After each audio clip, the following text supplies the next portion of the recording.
থেকে শরীর সায় দিচ্ছে না। ফোনের রিংটোন বেজেই চলেছে অবিশ্রান্ত বিরামহীন। তুহা ঘুরে সোজা হলো, দুহাত দুদিকে ছড়িয়ে দিয়ে শরীরের জড়তা কাটানোর নিষ্ফল চেষ্টা করলো। পিটপিট করে আধ ভেজা চোখে ফোনটা কানে তুলল সে। ওপাশ থেকে তিহানের ভার ভার কণ্ঠস্বরে ডাক ভেসে আসছে, তিহু। তোহা ঘুমের ঘরেই হালকা গোঙালো, ঝাপসা স্বরে সাড়া দিল। কিছুক্ষণ মৌন মুখে চোখ বুজে তোহার ঘুমন্ত কণ্ঠটা অনুভব করার চেষ্টা করলো তিহান। এই তো আর মাত্র কয়েকটা মাস পরই সে রোজ সকালে এই কণ্ঠটা শুনবে। এই কণ্ঠের আদুরের বুলিতে তার ঘুম কাটবে। অতি সাদরে অপেক্ষা করা কিছু মুহূর্তে জর্জরিত হতে হবে তার এতদিনের ধৈর্যশীল প্রেমিক মন। চোখ মেলল তিহান, নমনীয় কণ্ঠে আবদার করে বলল, একটু বাইরে আসবে, আমি অপেক্ষা করছি। তোহা উঠে বসল। লোকটার কোনো কথা আবদার অমান্য করার সাধ্যই নেই তার। আজ পর্যন্ত কখনো তিহানের মুখের উপর কোনো কথা বলেনি। অগত্যা চোখ কষলে ঘুম কাটানোর চেষ্টা করলো সে। দ্রুত বিছানা থেকে নেমে গায়ের শাল জড়িয়ে নিয়ে নিভু নিভু স্বরে উত্তর দিল, একটু দাঁড়ান, আসছি। এমন সময় নীরবতাটা বেশি থাকে। নিঃশ্বাস প্রশ্বাসগুলো যেন উচ্চ সরব সৃষ্টি করে ফেলে। রুমের দরজাটা আস্তে করে খুলল তোহা। নিঃশব্দে লক করে ঘুরে দাঁড়াতে হৃৎপিণ্ডটা ধরাস করে লাফিয়ে উঠল। ঠিক তার পেছনেই তুর্য দাঁড়িয়ে আছে, চোখ মুখ ঢুলো। তোহা বিব্রত, কিংকর্তব্য বিমূঢ়। লজ্জিত ভঙ্গিতে কিছু বলার আগেই তুর্য তাড়া দিয়ে বলল, জলদি আয়, দরজা আটকে দিয়ে আমি ঘুমাবো বোন। তোহা বিস্মিত, বাক্যহীন। পরিস্থিতিটার আগামাথা তার মাথায় ঢুকছে না। তুর্য কিভাবে জানলো সে বাইরে যাবে? তিহান বলেছে নিশ্চয়ই। ভাইয়ের সামনে কি একটা লজ্জা! ও আল্লাহ! কথা না বলে চুপচাপ দরজার কাছে গেল তারা। বেরোতেই দেখলো তিহান দাঁড়িয়ে আছে। তোহা গুটি গুটি পায়ে চুপটি করে দাঁড়ালো। কলাপাতা রঙের একটা সাদামাঠা থ্রি পিসের ওপর কালো শাল জড়ানো, মাথায় জর্জেটের ওড়না দিয়ে ঘোমটা টানা। ঘুমের রেশ এখনো লেগে আছে চোখের কোল জুড়ে। তুর্যের কণ্ঠে হাসি মাখা তবে তীব্র, দৃঢ় ভাব নিয়ে বলল, আমার বোনকে নিয়ে যাচ্ছেন তিহান ভাই, সময় মতো আবার ফেরত দিয়ে যেন কিন্তু। চাপা হেসে এলোমেলো চুলগুলোতে হাত চালালো তিহান। ফিচেল গলায় বলল, এক সময় তো একেবারেই নিয়ে যাব, তখন কি করবে? হেসে ফেলল তুর্য। দরজা আটকে দিতেই তুহা কাঁদো কাঁদো স্বরে বলে উঠল, আপনি এটা কি করলেন? কি করেছি? ভাইয়া কি ভাবছে আমি তো আসছিলামই, আপনি ভাইয়াকে কেন রাখলেন? তিহান এগিয়ে গেল, তুহার বাম হাতটা নিজের হাতের মাঝে মুষ্টিবদ্ধ করে নিয়ে বলল, তোমাকে নিয়ে একটু ঘুরবো, সময় লাগবে। এভাবে ফ্ল্যাটের দরজা খুলে রেখে গেলে বিপদ হতে পারে। আর তুর্য কিছু ভাবেনি, আমার প্রেমিকা ওরফে হবু ওকে আমি নিয়ে যাচ্ছি, কে কি ভাববে তা ভেবে আমার কি? আপনি সত্যি সত্যি পাগল। তিহান হাসলো কেবল। তুহাকে কাছে টেনে সিঁড়ি ধরে নামতে নামতেই তুহা জিজ্ঞেস করলো, এসবে কোথায় নিয়ে যাবেন? জানি না, অলিতে গলিতে ঘুরে বেড়াবো, তোমাকে অনুভব করবো, ব্যাস এইটুকুই। হাঁটবেন? তিহান ঠোঁট বাঁকিয়ে বলল, না, এবার রিক্সা ঠিক করে রেখেছি, তোমার তো পা ব্যথা হয়ে যায়। রিক্সা চলছে ধীর গতিতে।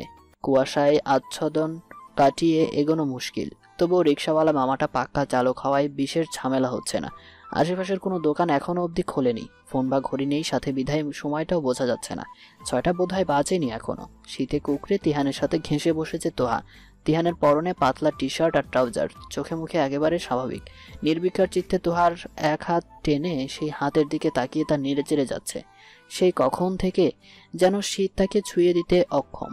তোহা চোখ মুখ কুচকালো, বলল, আপনি এটা কি গায়ে দিয়ে এসেছেন? শীত করছে না? করছে না তো? কেন করবে না? তিহান ঘাড় ফেরালো। তোহার মুখের দিকে কিছুক্ষণ মুগ্ধ নয়নে তাকিয়ে থেকে আবিষ্ট স্বরে বলল, আমার উত্তাপটা যে আমার সাথেই আছে, শীত আমায় ছুবে কি করে? শীতকালে রান্নাঘরে খুব আরাম বোধ হয়। আগুনের তাপে গরম গরম লাগে। সেই গরম গরম ভাবটা অনুভব করতেই রান্নাঘরে পদাচরণ করলো তোহা।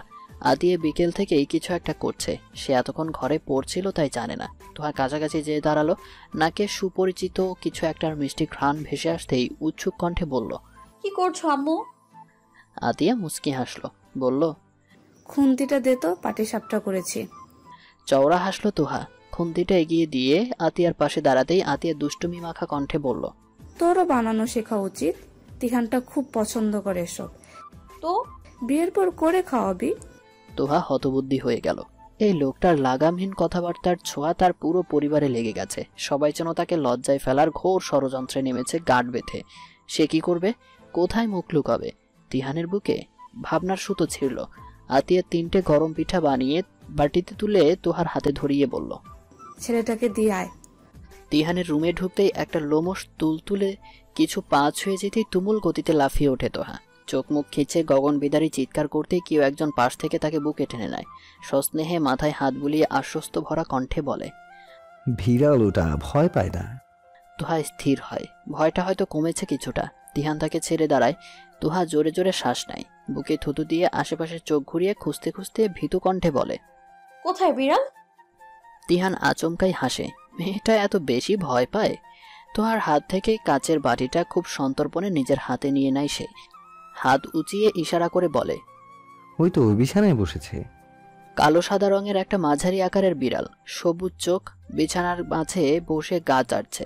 তোহা চিনে বিড়ালটাকে। সে যে একবার তিহান পথ থেকে বাঁচিয়েছিল, এই বিড়ালটা।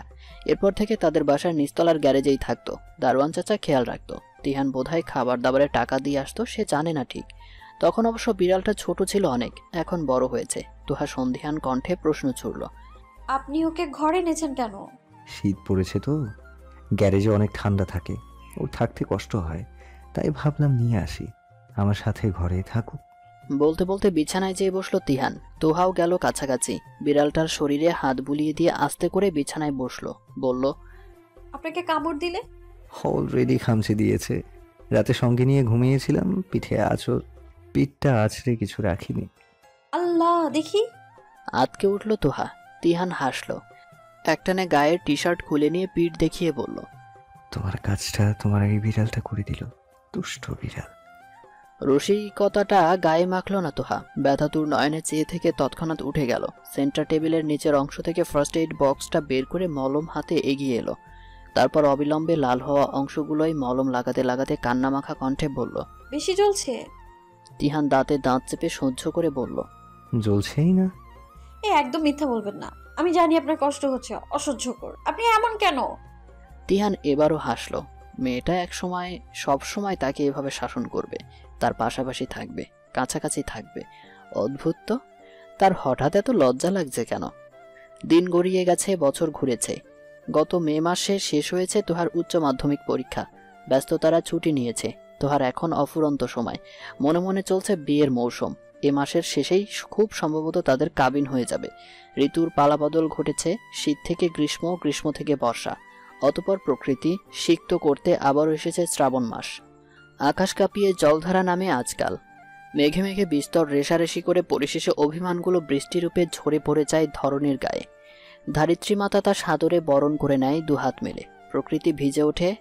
কাদা মাটির গন্ধ, পিচ ঢালা রাস্তায় ছড়িয়ে থাকা জলরাশি, চকচক করে ওঠা সবুজ গাছটার মগডালে সরু সোনালি রোদরশ্মি, সবটা যেন এই চিরচেনা প্রকৃতিটাকে নতুন করে একেবারে শুদ্ধতম রূপে ভালোবাসতে শেখায়। শ্রাবণ মানেই তো বৃষ্টি, আর বৃষ্টি মানে প্রেম। সুতরাং এই শ্রাবণের সব বর্ষণের অপরিবর্তিত এক নাম প্রেম বর্ষণ। মায়ের ঘরের বিছানায় বসে পা দোলাচ্ছে তোহা। তাকে বসিয়ে রেখে কাঠের আলমারি হাঁ করে খুলে ৮ ঘন্টা যাবৎ খোঁজাখুঁজি করছে আতিয়া। মাঝে মধ্যে দু একবার বিড়বিড় করে বলে, রাখলাম কোথায়, পাচ্ছি না কেন। এই ধরনের স্বগতোক্তি আওড়াচ্ছে। তোহা চোখ মুখ পুতুলের ন্যায় শান্ত নিশ্চল। কিছু বলতে গেলেই তাকে মৃদু ধমকের স্বরে চুপ করিয়ে দিচ্ছে আতিয়া। ড্রয়িং রুম থেকে ছেলেদের হাসি ঠাট্টার শব্দ কানে আসছে। তার খালুরা, ভাইরা সবাই বসেছে ড্রয়িং রুমে। কাবিন হবে আগামীকাল, মানে শুক্রবারে। আগে বিয়েটা পড়িয়ে রেখে তারপর বাদবাকি হলুদ বিয়ের আনুষ্ঠানিক জমকালো আয়োজন শুরু হবে পরের সপ্তাহে। আদরের ছোট মেয়ের বিয়ে বলে কথা। আরমান সাহেব পারলে মাসখানেক আগে থেকেই বাড়িঘর সাজিয়ে ফেলেন, কিন্তু তা করলে লোকে তাকে পাগল বই কিছু বলবে না। আতিয়ার হাতে তার বিয়ের ওড়নাটা, সিঁদুর রঙা ওড়নায় সোনালি কাজ করা পার। সেই 25-26 বছর আগের যুগেও আরমান সাহেব বেশ রুচিশীল ছিলেন। বিয়ের শাড়ি গহনার সাথে এই ওড়নাটাও দিয়েছিলেন। দামি দামি শাড়ি গহনার ভিড়ে এই ওড়নাটাই বেশি মন কেড়েছিল যুবতী আতিয়ার। ওড়নাটা এতকাল বেশ সযত্নে তুলে রাখা ছিল আলমারির নিরাপদ এক কোণে। নিশার বিয়ের সময় অবশ্য বের করেছিল আতিয়া, কিন্তু নিশা সাফ মানা করে দিয়েছিল যে সে এসব পুরনো যুগের ওড়না পরবে না। কষ্ট পেলেও আতিয়া জোর করেনি। হাতের 5 আঙ্গুল তো আর সমান হয় না। তখন এটা আবার তোহার যত্ন করে তুলে রেখেছিলেন তিনি। তোহা যেন বিয়ের দিন তার মায়ের ওড়না মাথায় দেয়, এমন একটা সুপ্ত ইচ্ছা তার আছে।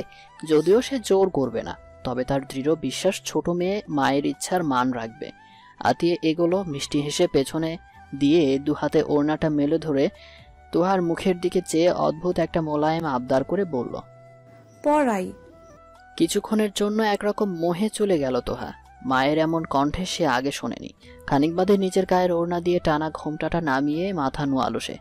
মেয়ের সম্মতি বুঝতেই ঠোঁটে প্রগাঢ় হাসির ঝলক খেলে উঠল আতিয়ার। চোখের কোনায় চিকচিকে অশ্রু কণা নিয়ে ধীর গতিতে ওড়নাটা তোহাকে পরিয়ে দিল আতিয়া। মুখ নামিয়ে মন ভরে তোহাকে দেখে নিয়ে কপালে সস্নেহের চুমু খেয়ে বলল, মাশাআল্লাহ। তোহা হাসল। এ হাসিতে যেন মুক্ত ঝরে। মা মেয়ের এহেন মুহূর্তে বাধা হয়ে সশব্দে দরজা খুলে ভেতরে আসলো স্বর্ণালী। বলল, খালো চশমা কোথায় খালামণি? খালো চাচ্ছে। আতিয়া উঠে দাঁড়ালো। খুব সন্তর্পণে চোখের জলটা মুছে নিয়ে গলা ছেড়ে এদিক ওদিক তাকিয়ে উত্তর দিল, কোথায় যে রেখেছে? আচ্ছা তুই যা, আমি খুঁজে আনছি।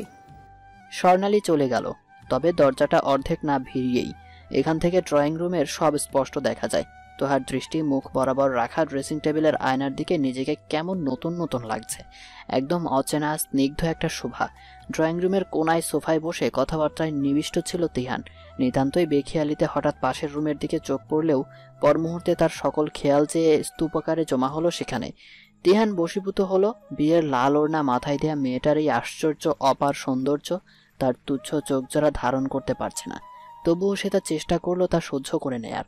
চেয়ে রইল মুগ্ধ নিষ্পলক নয়নে। মিনিট পার না হতেই চার চোখ এক হলো। চট করে দৃষ্টি নামালো তোহা। সেই গালের রক্তিম আভাযুক্ত অপার্থিব সৌন্দর্যের কাছে পরাজয় স্বীকার করে নিল তিহানের ধূসর মণি। ধীরগতিতেও সেও চোখ ফিরিয়ে নিল। সন্ধ্যা 7টা। তিহানের মুখশ্রী থমথমে, ক্রোধে ফেটে পড়ছে লালাভ চোখ দুটো। ফর্সা চেহারায় ফুটে ওঠা ঝাঁঝালো রাগটা লুকানোর বিন্দুমাত্র চেষ্টা করল না সে। শুধুমাত্র বিয়ের ভরা বাড়িতে উচ্চ বাক্য অগ্রাসী আচরণ করা দৃষ্টিকটু দেখাবে ভেবে দাঁতে দাঁত চেপে চুপ করে আছে। খানিক বাদে রাগটা মাথাচাড়া দিয়ে উঠতেই তা সহ্য করতে না পেরে আরমান সাহেবকে ড্রয়িং রুম থেকে ডেকে রুমে নিয়ে গেলেন তিহান। দরজা ভিড়িয়ে স্পষ্ট ভাষায় বলল, অন্তত এখানে কেন এসেছে খালু? আপনি মানা করেননি কেন? আরমান সাহেব টের পেলেন তার সামনে দাঁড়ানো যুবকটা আগুনের স্ফুলিঙ্গের মতো জ্বলজ্বল করছে। যদিও ভদ্রতার খাতিরের দৃষ্টি নামিয়ে রেখেছে, তবু বোঝা যাচ্ছে সেই চোখ দিয়ে যেন আগুন ছড়ছে। সেই আগুনের তাপে চোখ মুখ লাল হয়ে গেছে। আরমান সাহেব হালকা কাশলেন, বললেন, নিশা তো তোহার বড় বোন, ওকে তো আমি বিয়েতে আসতে মানা করতে পারি না, তাই না? আমি নিশার কথা বলিনি খালু, অনন্তের কথা বলেছি। আর আপনি অবশ্যই অবগত আছেন আমি কেন বলেছি কথাটা। তিহানের নামানো কণ্ঠেও প্রগাঢ়তার তীব্র ছাপ। আরমান সাহেব এগোলেন, তিহানের কাঁধে এক হাত রেখে বললেন, শান্ত হও বাবা, আমি শুধু নিশা আর সৌহার্দ্যকে আসতে বলেছিলাম। অনন্ত কেন এলো আমার জানা নেই। আর এতক্ষণ ছেলেটার আচরণ দেখে মনে হয় না সে পূর্বের মতো কাজ আবারও করার সাহস করবে। সৌহার্দ্য বিচক্ষণ বুদ্ধিমত্তা সম্পন্ন মানুষ, অবশ্যই নিজের এমন ভাইকে সে এমনি এমনি নিয়ে আসবে না। এখন বাসায় আশেপাশের ফ্ল্যাটের মহিলা মানুষ আছে, আমার মনে হয় এই বিষয়ে রাতের বেলা খোলাখুলিভাবে কথা বলা যাবে। তিহান মৌন মুখে মাথা নাড়ালো। শুধু এই মুহূর্তে কথা বাড়িয়ে শুধু শুধু খালুর সামনে বেয়াদবি করতে চাচ্ছে না সে। রাত পর্যন্ত অপেক্ষা করতে হলো না। সন্ধ্যার একটু পরে অন্য ফ্ল্যাটের মহিলারা চলে গেলে সৌহার্দ্য সময় সুযোগ বুঝে নিজ থেকেই বলল, বাবা, আপনি হয়তো ভাবছেন আমি ওই ঘটনার পরও কেন নির্বোধের মতো অনন্তকে সঙ্গে নিয়ে এসেছি, তাই তো? বসার ঘরে তখন পরিবারের বড়রা উপস্থিত। তিহানও আছে অবশ্য। অনন্ত নতমুখে বসে আছে, চোখে মুখে হয়তো অনুশোচনার রেখা। আরমান সাহেব বিচলিত হলেন না, ঠান্ডা স্বরে উত্তর দিলেন, সেরকম ভাবাটাই তো স্বাভাবিক। অনন্ত তোমার কাছে ক্ষমা চাইতে এসেছে বাবা। তিহান তেজস্বী গম্ভীর গলায় ফোন কাটল, তাই নাকি? হঠাৎ আজকে কেন তার ক্ষমা চাইতে ইচ্ছে হলো দুলা ভাই? সেই ঘটনার তো অনেক দিন হয়ে গেছে, এতদিন পর আজ তার অনুশোচনা হলো। তাকে থামিয়ে দিলেন আরমান সাহেব।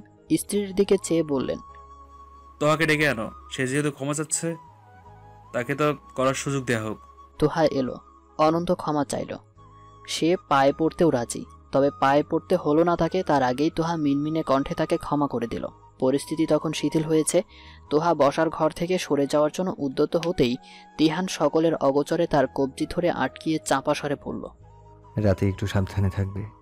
আজকের সকালটা ভিন্ন। বছরের পর বছর অপেক্ষার পর সেই মাহেন্দ্রক্ষণ। তোহার হাত ভর্তি লাল রঙা মেহেদি উঁকি দিচ্ছে। গতকাল রাতে সে মেহেদি পড়েছে। কোনো অনুষ্ঠান করেনি ইচ্ছে করেই। সারা বাড়িতে ব্যস্ততারা ছুটে বেড়াচ্ছে হই হই করে। শুধু কাবিনের অনুষ্ঠানেও আশেপাশের ফ্ল্যাটের সবাইকে দাওয়াত করেছে আরমান সাহেব। ঘনিষ্ঠ কিছু আত্মীয়রা তো আছেনই। তোহা অবশ্য কাবিনটা ছোটখাটো করে করার কথা বলেছিল, কারণ আবার পরশুদিনই বিয়ের মূল অনুষ্ঠান হবে কমিউনিটি সেন্টারে। এত খরচ করে কি লাভ? কিন্তু আরমান সাহেব তার প্রস্তাবটা মুখের উপর নাকচ করে দিয়েছেন। জুমার পর কাজী আসবে, বিয়ে পড়ানো হবে তাদের। কবুল কবুল কবুল। এরপর কেবলই পবিত্রতা। তোহার পরনে তিহানের দেয়া লাল বেনারসি, মুখে অল্প বিস্তার সাজ, রেশম কালো চুলগুলো পিঠের উপর লুটুপুটি খাচ্ছে। নিশা আর আতিয়া স্বর্ণের গহনাগুলো পরিয়ে দিল তাকে। চুল বাঁধার আগেই বাইরে থেকে ডাক পড়ল, বিয়ে বাড়ি। হাক ডাক হওয়াই স্বাভাবিক। আতিয়া হন্তদন্ত হয়ে ছুটল। খানিক বাদে আবারও সৌহার্দের ডাকে, তুই বস, আমি একটু শুনে আসি বলে নিশাও বেরিয়ে গেল। একা ড্রেসিং টেবিলের সামনে বসে রইল তোহা। আনমনে আতিয়ার বিয়ের ওড়নাটা মাথায় দিল একবার। না, এইবার সত্যিই সুন্দর দেখাচ্ছে তাকে। গেট খোলার শব্দ। তোহা না তাকিয়েই বলল, আপু চুলটা বেঁধে দাও তাড়াতাড়ি, আজান তো দিয়ে দেবে একটু পর। বাইরে এত শোরগোল কেন? কাজে কি আগে এসে পড়েছে? বলে মাথায় ওড়নাটা নামিয়ে রাখলো সে। উঠে দাঁড়িয়ে খোলা চুল সামলাতে সামলাতে পেছনে ফিরতেই ধক করে একটা ধাক্কা লাগে বুকের মধ্যিখানটায়। আপনা আপনি দুপা পিছিয়ে যায় সে। ড্রেসিং টেবিলের সাথে পা ঠেকে যেতেই থেমে থেমে ভীতু গলায় বলে, আপনি এখানে কেন এসেছেন? বের হন, আমি তৈরি হচ্ছি। অনন্ত হাসল, সেই পুরনো বিশ্রী হাসিটা। গা রি রি করে উঠল তোহার। শরীর কাটা দিল, মনের গহীন কোণে উকি দিল আগাম কিছু দুঃসংবাদ। অনন্ত সময় নষ্ট করল না। যে কোনো সময় যে কেউ এসে পড়তে পারে, এই সুযোগটাই বেশ কষ্টে হাতে পেয়েছে সে দ্রুত কদমে এগিয়ে গেল। তোহার নরম হাতের প্রতিরোধ নিমিষেই উপড়ে দিয়ে বলিষ্ঠ হাতে চেপে ধরল তোহাকে নিজের সাথে। আপত্তিকর স্থানগুলোতে তার বাজে হাতের কলুষিত ছোঁয়ায় ভরিয়ে দিতে থাকলো অবিলম্বে। তোহা চিৎকার করলো, বাইরে বোধহয় কিছু নিয়ে ঝগড়া বেঁধেছে। বাবার খালুদের তুমুল উচ্চ বাক্য শোনা যাচ্ছে। পুনরায় চিৎকার করার আগেই অনন্ত তার মুখ চেপে ধরল। স্পর্শকাতর স্থানে অধর আগ্রাসী আক্রমণগুলো ক্ষত বানিয়ে ফেলেছে। ক্ষত বিক্ষত হচ্ছে তোহার মন। এই শ্রাবণ কি তবে কেবলই তার হৃদয়ের রক্তপাত ঘটানোর জন্য এসেছে? চোখ বেয়ে অঝোর ধারায় গড়াচ্ছে পানি, মুখ দিয়ে গঙ্গানি। তার নিজের মানুষটা তাকে স্পর্শ করার আগেই সে অন্যের ছোঁয়ায় রক্তাক্ত হয়ে গেল কেন? কেউ বোধহয় আসছে। হ্যাঁ, তাই তো, এদিকেই আসছে। খুব দ্রুত পায়ের হিলের শব্দ শোনা যাচ্ছে। খট খট খট। অনন্ত সরে দাঁড়ালো। সেদিনের চরের ঝালটা পুরোপুরি মেটেনি, তবে যা পেরেছে এই ঢের। তোহাকে ছেড়ে দিয়ে পৈশাচিক হাসি হাসল সে। ডান হাতের কনুইয়ের কাজটা খামচিয়ে ধরে আরেক হাতে দ্রুত গাঢ় লিপস্টিক ডোলে ছড়িয়ে দিল। মাথার চুল এলোমেলো করে বাইরের মানুষটা দরজা খোলার আগেই ভেতর থেকে দরজা টেনে সজোরে তোহাকে এক ধাক্কায় ছুঁড়ে মারল বাইরে। বাবুর্চিদের সাথে খাবার দাবারের বিষয় নিয়েই এক কথা দু কথায় বিস্তর কথা কাটাকাটি লেগে গিয়েছে ড্রয়িং রুমে। আরমান সাহেব উত্তেজিত হয়ে পড়েছেন। আতিয়া আর নিশা সেখানেই ব্যস্ত থাকায় স্বর্ণালী আসছিল তোহার চুল বাঁধায় সাহায্য করতে। তবে রুমে প্রবেশ করার আগেই এই আকস্মিক ধাক্কাটা সে সামলে উঠতে পারল না। ড্রয়িং রুমে উপস্থিত প্রত্যেকটা চোখ তখন সেদিকে। ঝগড়া থেমে গেছে, সব শান্ত শীতল। বিয়েবাড়িতে বউয়ের এহেন বিধ্বস্ত অবস্থা, আর পরক্ষণেই রুমের ভেতর থেকে অনন্তের বের হওয়া দেখে মেহমানদের প্রায় সবাই ঘটনাটা সম্পর্কে উৎসুক হয়ে উঠল। তুর্য এগিয়ে এলো সর্বপ্রথম। বাকি কারোর না চলছে পা, না চলছে মুখ। তুর্য এসে স্বর্ণালীর কাছ থেকে তোহাকে টেনে বুকের সাথে চেপে ধরল দ্রুত। এলো স্নেহের চুলগুলোতে হাত ডুবিয়ে দিতেই ক্ষীণস্বরে ডাকলো তোহা, ভাইয়া। সেই করুণ ডাকটায় ভেতরটা যেন জ্বলে পুড়ে ভস্ম হয়ে গেল তুর্যর। বোনের এই অবস্থা দেখে ঘটনা বুঝতে বাকি নেই তার। সে চাপটে ধরল তোহাকে, যেন বুকের ভেতর লুকিয়ে ফেলবে আদরের বোনটাকে। তোহা চোখ বুঝল, নিস্তেজ গলায় প্রশ্ন করল, উনি কোথায়? অনন্ত দাঁড়িয়ে আছে উদ্ভ্রান্তের মতো। তার চোখে ঠোঁটের বাঁকা হাসিতে যেন প্রকাশ পাচ্ছে নরপিশাচের তৃপ্তিকর ঢেকুর। আরমান সাহেব এগোলেন, রক্তচক্ষু নিয়ে সজোরে চর মারলেন অনন্তের বাম গালে। তার প্রেসার বেড়ে যাচ্ছে, হাত কাঁপছে, মাথা ঘোরাচ্ছে। অনন্ত চিটকে পড়ে গেল। মুহূর্তেই তাচ্ছিল্য স্বরে হেসে বলল, এখন যত ইচ্ছা মারান আঙ্কেল, আপনার মেয়ে তো ক্ষতি করে ফেলেছি। তিহান বেরিয়েছিল একটা জিনিস কিনতে। ধৈর্যশীল প্রেমিক মনটা আজ খুব বেশি তাড়া দিচ্ছে। তোহাকে বিয়ের শাড়িতে সাজে বধূ বেশে দেখার জন্য তৃষার্ত মনটা হাহাকার করছে। এত তাড়া তো আর তার কোনো কালেই ছিল না, তবে আজ কেন এত তাড়াহুড়ো কেন? হাতের ছোট্ট জিনিসটা পরনের ধবধবে সাদা পাঞ্জাবির পকেটে ঢোকালো সে। প্রায় সিঁড়ির মাথায় উঠে গেছে। কোনো কলরব নেই। বেরোনোর আগেই তো দেখলো সব সরব, এখন সব এত নীরব কেন? কিছু হলো না তো? তোহাদের ফ্ল্যাটের দরজাটা আস্তে করে খুলল সে। সবার মূর্তির ন্যায় দাঁড়িয়ে থাকা আর অনন্তের ফ্লোরে বসা দেখেই বুঝলো খুব বাঁচে কিছু ঘটে গেছে। সে দেরি করে ফেলেছে, খুব দেরি। কয়েক কদম এগিয়ে যেতেই তোহার দেখা মিলল। তুর্যের বুকে গুটিসুটি হয়ে লুকিয়ে আছে, ভয় পাচ্ছে বোধহয়। তিহান সবটা বুঝেও যেন বুঝলো না, বুঝতে চাইল না। তুর্যের চোখ সিক্ত। তিহান নির্বোধের মতো বলল, কি হয়েছে?